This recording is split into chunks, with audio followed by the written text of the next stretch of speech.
Assalamualaikum warahmatullahi wabarakatuh. Di sini kami akan mempresentasikan hasil proyek kami pada mata kuliah pemrosesan teks dengan judul Page Engagement Detection pada komentar YouTube video Squid Game in Real World menggunakan metode naive Bayes. Kami dari kelompok 4 dengan anggota saya sendiri yaitu Taskia Jaya Marsanda dengan NIM akhir 002 dan kedua rekan saya yaitu Tamara Nuran Diapasa dengan NIM akhir 044 dan Alia Umi Farica dengan NIM akhir 123. Untuk tujuan proyek kami sendiri yaitu terdapat 4 tujuan. Yang pertama, membangun model klasifikasi komentar YouTube menjadi 2 kelas, yaitu human dan bot, dengan menggunakan algoritma naive Bayes. Yang kedua yaitu melakukan pre-processing dan ekstraksi atau representasi fitur teks komentar untuk mendukung proses klasifikasi. Yang ketiga yaitu mengevaluasi performa model menggunakan metrik akurasi, presisi, recall, dan F1 score. Gunanya yaitu menilai kemampuan deteksi page engagement. Dan yang keempat yaitu menganalisis hasil evaluasi untuk mengidentifikasi pola komentar bot serta jenis kesalahan klasifikasi yang terjadi. Nah, kenapa kita menggunakan naive Bayes? Naive Bayes dipilih karena efektif untuk klasifikasi teks, cepat dalam pelatihan, serta mampu menangani fitur teks berdimensi besar dan memberikan performa yang baik pada data komentar YouTube. Nah, model ini bekerja berdasarkan probabilitas kemunculan kata, sehingga efektif untuk mendeteksi pola bahasa yang sering muncul pada komentar bot maupun human. Algoritma ini juga umum digunakan sebagai baseline dalam penelitian NLP, sehingga relevan secara akademis. Metode lain seperti SVM, Logistic Regression, dan Deep Learning tetapi naive Bayes dipilih karena lebih efisien, cocok untuk teks pendek, mudah diinterpretasikan, dan sudah memberikan performa yang sangat baik untuk tujuan penelitian ini. Untuk rencana output projectnya yaitu yang pertama model klasifikasi komentar YouTube berbasis naive Bayes dengan representasi fitur menggunakan convectorizer. Kemudian dataset komentar YouTube yang telah melalui proses pre-processing teks dan pembagian bot dan human.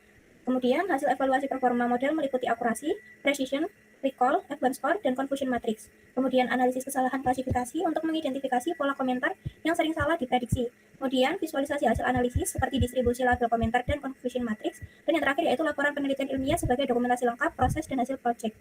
Nah, flowchart-nya yaitu menjelaskan proyek ini dimulai dengan memuat dataset YouTube spam collection. Kemudian dilanjutkan dengan pre-processing data dengan membagi dataset menjadi data pelatihan dan pengujian, scraping komentar YouTube, serta pre-processing komentar tersebut. Kemudian dilakukan filter engineering dan vectorization sebelum melatih model naive Bayes, mengevaluasi model, dan akhirnya memprediksi serta memberi label pada komentar YouTube sebagai spam atau bukan, sebelum menyimpan hasil output untuk analisis lebih lanjut. Nah, sumber data yang kita gunakan yaitu ada 2, data scraping yaitu komentar yang diambil dari video Squid Game in Real World di YouTube, serta dataset UCI YouTube Spam Collection Dataset yang memiliki label bot atau human digunakan untuk pelatihan awal model. Untuk proses pre-processingnya sendiri yaitu lewat casing, mengubah teks menjadi huruf kecil, pembersihan teks, menghapus karakter yang tidak relevan seperti URL, mention, angka, dan simbol, tokenisasi dan stop word removal, gunanya yaitu menghapus kata-kata yang sering muncul tetapi tidak membawa informasi penting. Kemudian stemming, tujuannya mengonversi kata ke bentuk dasarnya berbasis frekuensi kata. Untuk proses scraping yaitu dilihat dari kode video underscore URL yaitu tujuannya untuk menyimpan alamat URL video YouTube. Kemudian 1500 menentukan batas maksimum jumlah komentar yang akan diunduh. Downloaders YouTube comment downloader gunanya yaitu membuat objek downloader.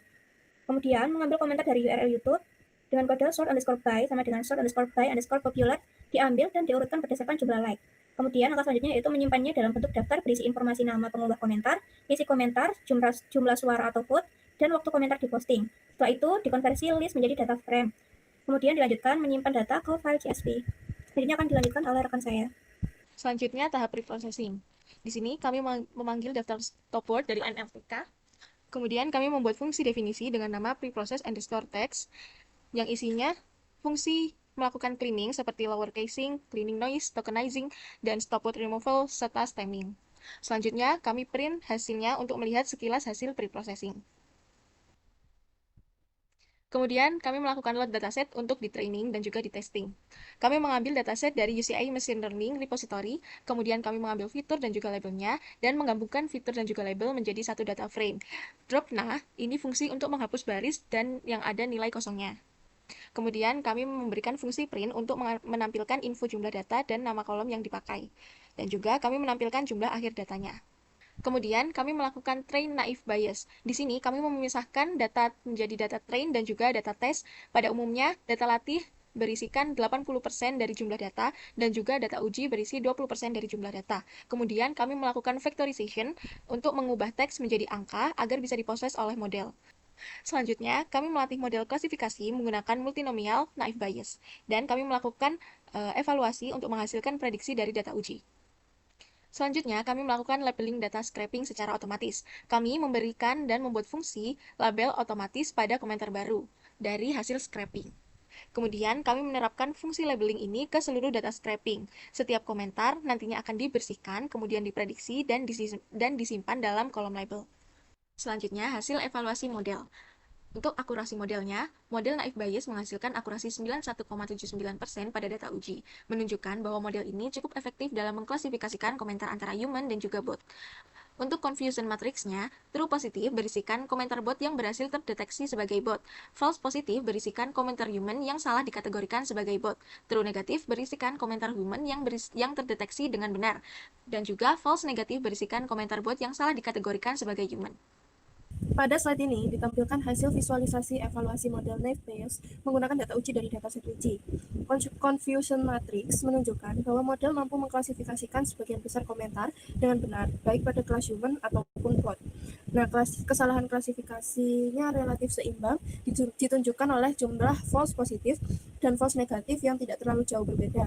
Hal ini menandakan bahwa model tidak benar sebelah ke salah satu kelas dan cukup stabil untuk membedakan komentar bot dan human.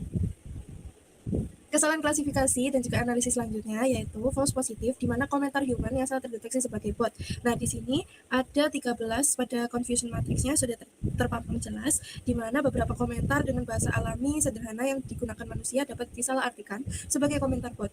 Terus ada false negatif, di mana komentar bot yang salah terdeteksi sebagai human. Nah, di sini ada 14 bot yang lebih canggih dengan pola penulisan yang lebih mirip dengan manusia bisa terlewat oleh model. Jadi, analisis kesalahan secara keseluruhan yaitu kecenderungan kesalahan ini terjadi pada komentar bot yang menggunakan bahasa yang lebih alami atau komentar yang tidak menggunakan kata-kata khas bot yang sering muncul.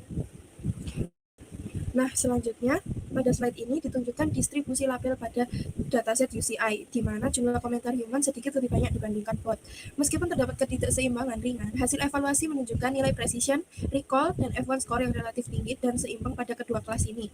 Hal ini menandakan bahwa model Naive Bayes mampu melakukan klasifikasi secara konsisten tanpa bias signifikan terhadap salah satu kelas. Nah, di slide ini ditampilkan hasil prediksi model terhadap komentar YouTube pada video Squid Game. Grafik menunjukkan bahwa mayoritas komentar diprediksi sebagai human, sementara sebagian kecil terprediksi sebagai bot. Word cloud memperlihatkan kata-kata yang sering muncul pada komentar, seperti love, like, okay, dan Mr. Peace. Nah, kesimpulannya, model Naive Bayes ini efektif dalam mendeteksi fake engagement pada komentar YouTube dengan akurasi yang cukup tinggi yaitu 91,79%. Model ini berhasil memisahkan komentar bot dan human meskipun masih terdapat kesalahan klasifikasi terutama pada bot yang lebih canggih atau komentar yang lebih alami. Evaluasi lebih lanjut diperlukan untuk meningkatkan precision dan recall serta mengurangi kesalahan pada kategori yang lebih kompleks.